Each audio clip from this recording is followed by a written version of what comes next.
Hi there, it's Rachel with Piper, and today we're going to do an introduction to the command wait. Now, wait is used a lot like stay, but here at It's Dog Play, we use the two a little differently.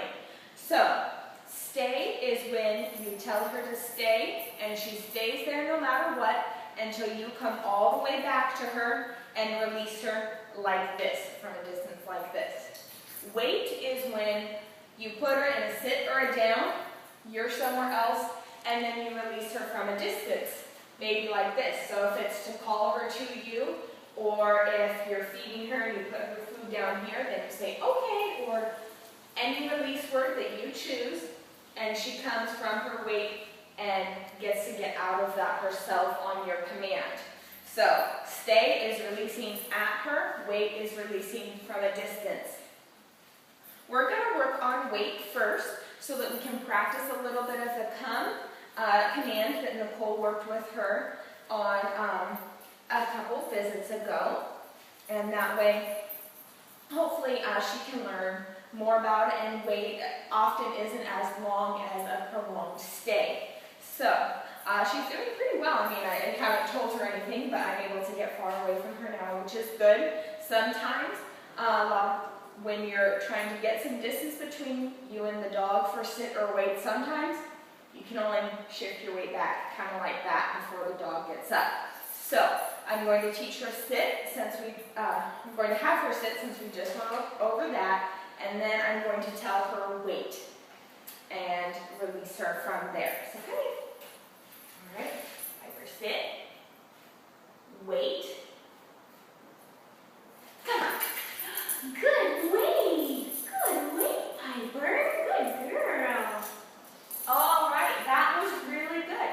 Now, as you can see, I did not have her do it for very long because I didn't want to push her too far. I'm just now introducing this so she doesn't know what to do. You need to do it in shorter increments like that. You can't do it for a long time because one, she'll get up, and if you correct her, she won't understand why. She can forget. And two, by doing it quickly, with not a lot of time in between, it will help her remember what she is doing. You tell her to wait, and she'll start to associate the action of waiting with the word. So that's important. As you can see, when I got down in front of her, I swiped my hand in front of her nose like this. It's kind of like drawing an invisible line that she's not allowed to cross. With stay, which we'll work on at some other time, usually you put your hand in front of their nose like a stop sign, like that. But for wait, we're drawing that line. It's important to pair the physical cues and commands with the verbal ones. It really helps cement that in the dog's brain. So we're going to practice that some more. Piper, I'm going to break these treats up. Piper, sit. Good girl. Wait. Good wait. Good girl. Good girl. All right, that was very good. Now this can get a little fuzzy with praising her, because the most recent command I gave her was come, but we are practicing wait. She seems to be pretty good with the come, and since we're focusing on wait, I'm going to praise her with a good wait. When you practice just come and you're practicing that, tell her good come when she comes to you. All right. Practice some more. Sit. Piper, sit. Wait. Come on, Piper. Come on. Good wait. Good wait. Good girl. All right. That is really good. I'm really impressed that I can get to the end of the leash with her. She's very in tune, paying close attention to me, definitely motivated, but she's also able to control herself and still listen to what I'm saying without being so focused on the treat. So that's really good. It shows that she's going to be a real pleasure to train.